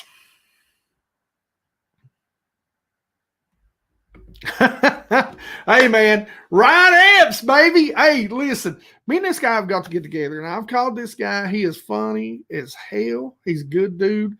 I probably haven't called him enough. Ryan, listen to me. I'm not ignoring you, bro. I promise to you, I'm not ignoring you. If you come see my house right now, and you are always welcome here. I've got a spare bedroom. Bring the wife, bring the kids. My wife loves kids. Actually, no, I'm not going to say that right now because I'm just going to wait. I'm going to wait a little bit. But you're welcome. You, the wife, the kids. My wife loves kids, man. You're welcome to come down anytime you want. But I got to go fishing with this guy. Me and this guy got to make some videos, guys. Make sure you go check out Ryan Epps Fishing. He does a great job in his fishing videos of explaining things, and he's got a killer personality too. So, but I'm a big fan of this guy, and he doesn't have anywhere near the subscribers he should have. So go check him out. But anybody with Pan Optics absolutely wouldn't pass that up. But here's the thing about guys like me and you if you fish South Holston and these lakes up around here, you learn how to do that long time. We've been fishing for suspenders way before people were like, maybe we should start to learn how to fish for suspenders. We've been doing it the hard way, bro. Okay, is there a scenario you'll see on a graph where you'll find fish, but you just pass on them? I guess what I mean is there a scenario that is not actually likely to produce as it looks? I mean, there's all these rules of thumb out there that I think are bull. I mean, I really do. I pulled up on fish. I've literally pulled up. If you go look at a playlist where I was on Douglas, I literally looked over. I'd been graphing all day long, and I'd just done a video talking about graphing and finding fish. And I've been graphing all day long, and I looked over at this point, and I was like, man, that looks like a smallmouth spot. I literally went over there, graphed down, seen 2 fish, pulled up, threw a swim bait, caught one. So, it depends on how tough the day is. And I was mainly graphing that day. So I really wasn't throwing, but I'd got tired of, in the areas that I was fishing, not really finding the schools that I'd hoped for. And so I found 2 fish, threw at them, and, I was just happy to catch a nice little smallmouth. Pretty decent little smallmouth, actually. On a good old Shadalicious Ghost Shad. That's what I caught him on. I think it was. Maybe I'm lying there. It's been a minute since I've done that video. So it really does depend. I like to find the schools where they're all on the bottom and they're all grouped up, because they're going to, those fish are going to be easier most of the time to catch. But sometimes it's the fish that everybody does pass on that tend to be the most aggressive and easier to catch. And so I'm liable to pull up and throw on anything.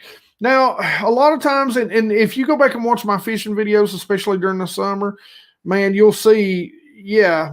Now, if I pull up on suspended fish like that and they're really spread out and there's only, one here, 10 feet later, there's 2 there, 10 feet later, yeah, they do have to be grouped up for the most part when they're suspended like that. So, that's kind of a must-have. So, gosh, sorry, back of my ear is peeling. I've got sunburnt there a few days back. Do I do any night bass fishing? I used to do a lot, but I don't do it that much anymore. I suck at it, to be honest with you. I don't know what it is. It's like it took me forever to get good at fishing dirty water, because I'd fish so much clear water, and like you stick me in a lake that's got like less than 10-foot visibility, and I'm like, what in the world do I throw here? So I had to kind of learn what most people normally fish. And then, it's just that kind of goes along, hand in hand. Give me 200 colors, I'll pick one, and it doesn't bother me. Give me like 3 and I'm having a hard time. So, hey man, anytime, dude. I really do mean that. I'm not just blowing smoke. I really do mean it, dude. The one day I got to talk to you, man, I had a great time. We talked for several hours. We really do need to get together and just do some fishing, whether we're making videos or not. It'd be fun. Love to go make some fishing videos with you sometime. We can go anywhere, man. I don't care. But yeah, guys, make sure you go check out Ryan Epps Fishing. Go subscribe to him. I'm telling you right now, you will learn a thing or 10. 1 10-pounder all day. 1 10-pounder. My wife gets mad at me because when I catch dinks, I just throw them back. And I know, I'm not MLF-ing it. I'm not fish carrying it. But I'm like, hey, look at this. Need to kill off some of them little rinky-dinks anyway, so the big ones can grow. I know, I don't mean that. But yeah, you know, around here, generally what your target fish is. I mean, yeah, everybody's target fish is a 5, 6, 7, 8, 9, 10, 11 pounder. Okay, everybody's that. But realistically, from a tournament fishing aspect, it's 3 pounders.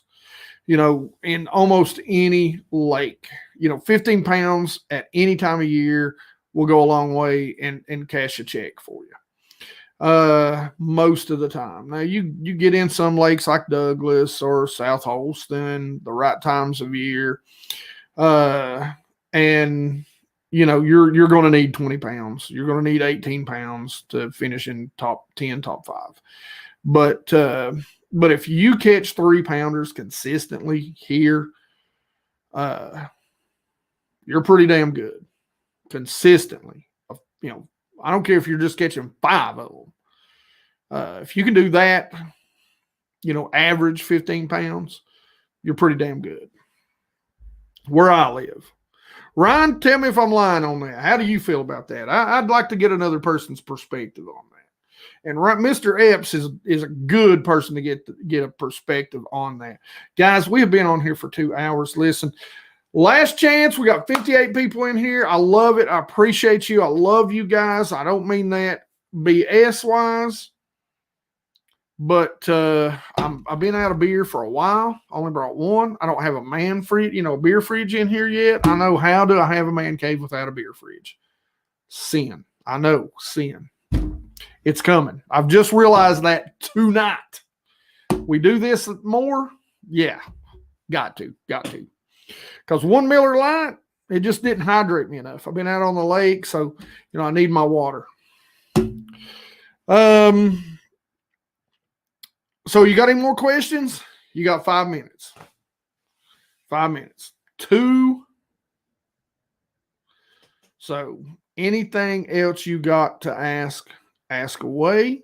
If not, I'm getting off here and I'm going to bed because I'm tired. Because I've been building a rock wall. And it sucks. All by myself. But I appreciate the heck out of you guys. I hope this has helped some of you guys.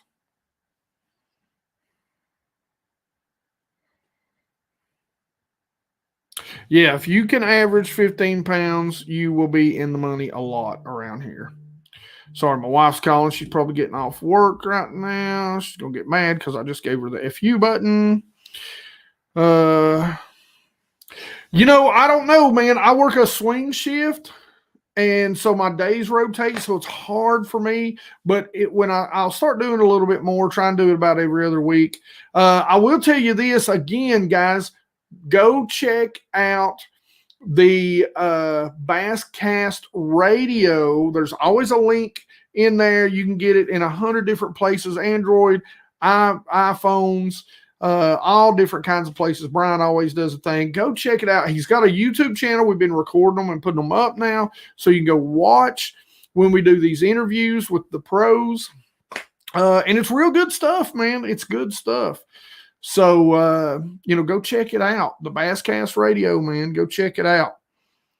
Let's see. All right. We got just a few more minutes. Where was I? 10 pounder. I've said this multiple times.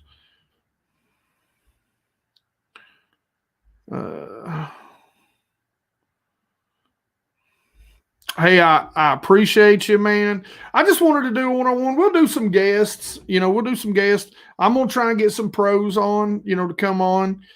We may turn this into a podcast too. Hey, Ron, man, bye. Appreciate you stopping in. Ryan, I agree. 15-pound average, consistent. You're living right, bro. Yeah. Around here, you know it. You know, we might exclude chick in that. You know, that's 15 pounds. You know, I don't know if that'd ever get you a check then. Thanks, man. I enjoyed it, Todd. Thank you, brother. Bass Fishing Adventures USA. Let's hook up and go fishing. Hey, man, holler at me. Holler at me. DM me. Guys, go check me out. Instagram, BassGeek Fishing. Facebook, BassGeek Fishing. Twitter, BassGeek Fishing. I don't do the twitchity, twerpity, whatever stuff, but, you know, I'm always there. Garmin or Humminbird on the console. I would say Garmin, or not Garmin. I would say Humminbird or Lowrance, either one. Just not a fan of Garmin cutting out the 455. On the console, both. DI, SI. Absolutely got to have it.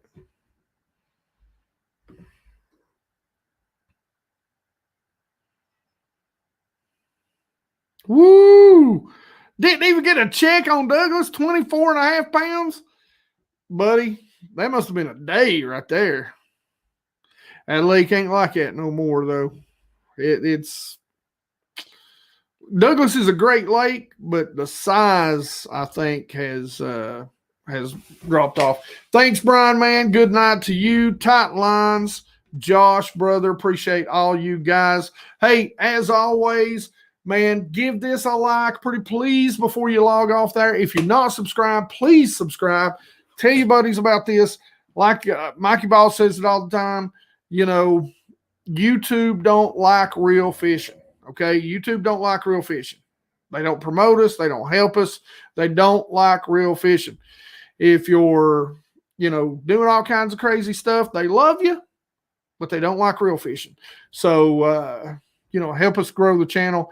Help us get the views. The views are more important than the subscribers. Hit that subscribe, though, so you don't forget. As always, guys, like it. I'm not even going to say like it if you like it. Please like it. Begging you tonight. Like it. And as always, you guys rock. Yes, it has been amazing, brother. I love it. Again, DM me. All right. I'm out, y'all.